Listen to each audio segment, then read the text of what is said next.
Tata kelola korporat. Dengar macam gempak kan, tapi sebenarnya puncanya tu sesuatu yang kita semua faham, integriti. Dalam perkongsian kali ni, kita akan kupas macam mana satu prinsip mudah ni boleh bentuk cara syarikat malah negara kita berfungsi. Okey, kita mulakan dengan petikan daripada C.S. Lewis ni. Integriti tu buat benda yang betul walaupun tak ada siapa yang nampak, kan? Ini dia, titik permulaan kita yang paling sempurna. Sebabnya, ia merangkum idea utama kita hari ini. Tak kisahlah syarikat besar ke atau sebuah negara, asas kepada sistem yang baik itu bermula dengan prinsip untuk buat benda yang betul. Terutamanya, bila kita rasa tak ada siapa yang perhatikan. Baiklah, ini dia perjalanan kita untuk kupasan kali ni. Mula-mula, kita fahamkan dulu apa tu integriti.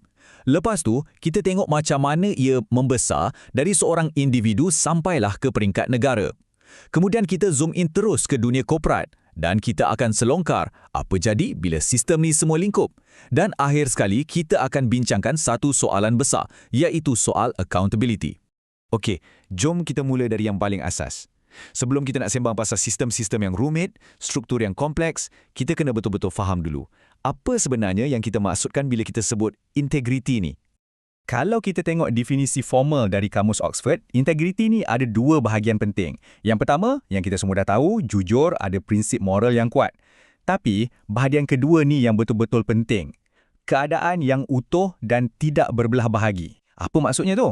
Maksudnya, apa yang anda buat selari dengan apa yang anda percaya. Tak ada split personality, tak ada hipokrit. Konsisten.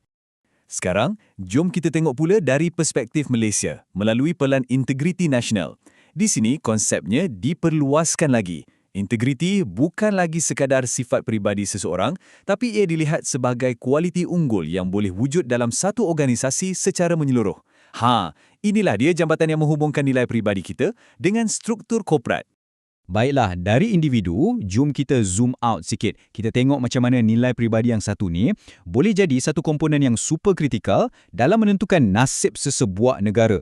Bila kita ambil prinsip-prinsip macam jujur, telus, accountability yang semuanya adalah teras integriti dan kita aplikasikannya pada skala negara, inilah yang akan wujudkan satu sistem yang kita panggil tata kelola yang baik. Inilah rangka kerja yang pastikan sesebuah negara itu berfungsi dengan cekap dan adil untuk semua rakyatnya.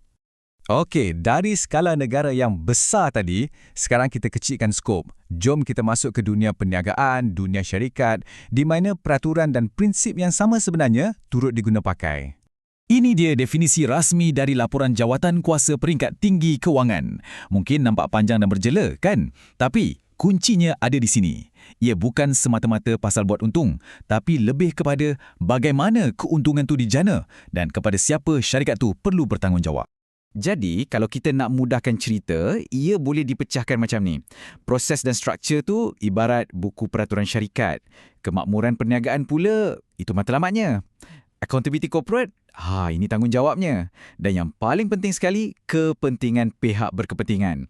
Ini peringatan untuk kita yang syarikat ni bukan hidup dalam vacuum. Ia ada kesan pada pekerja, pelanggan, masyarakat, bukan setakat pemegang saham. Okey, sekejap. Sebelum kita pergi lebih jauh, jom kita berhenti sekejap dan uji sikit pemahaman kita. Saya nak anda betul-betul fikirkan soalan pada skrin ni. Cuba anda lihat nota ni. Seorang pelajar ambil duit tanpa izin. Tapi, dia buat macam tu sebab terdesak. Dah 3 hari tak makan. Dan dia janji nak bayar balik. Sekarang soalannya, adakah ini satu tindakan yang berintegriti? Jawapannya tak mudah kan? Situasi macam ni memaksa kita fikir tentang pertembungan antara peraturan, niat baik dan keadaan semasa. Sekarang, mari kita alih gear. Apa jadi bila asas integriti dan struktur tata kelola yang kita bincangkan tadi mula goyah dan runtuh? Secara amnya, ada 5 punca utama kenapa satu sistem tu boleh gagal. Ia boleh datang dari orang atasan, dari peraturan tu sendiri yang lemah, dari kelemahan dalam diri kita, dari persekitaran kerja yang toksik, atau cara organisasi tu sendiri disusun. Dan selalunya, semuanya bermula dari atas, kepimpinan. Bila seorang ketua tu tak tunjuk contoh yang baik atau lebih teruk lagi, dia sendiri yang langgar peraturan. Dia sebenarnya menghantar satu mesej yang sangat jelas kepada semua orang bawahannya. Peraturan kat sini tak penting. Kesannya, sangat-sangat merosakkan kepercayaan. Tapi, kadang-kadang masalahnya bukan pada orangnya, tapi pada sistem. Bayangkan peraturan yang mengelirukan, proses yang tak telus atau tak ada langsung sistem check and balance. Semua kelemahan ni, ia buka ruang, ia cipta peluang untuk perkara tak elok berlaku. Boleh dikatakan, ia macam resepi untuk bencana.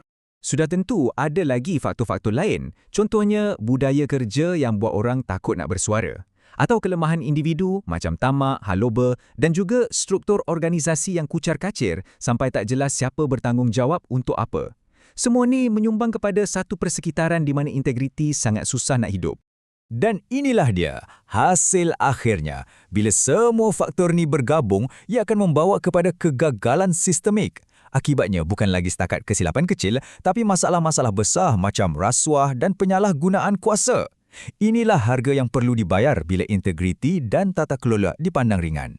Jadi, selepas kita faham macam mana sistem ni dibina dan macam mana ia boleh runtuh, ini membawa kita kepada persoalan terakhir dan mungkin yang paling penting, soal accountability.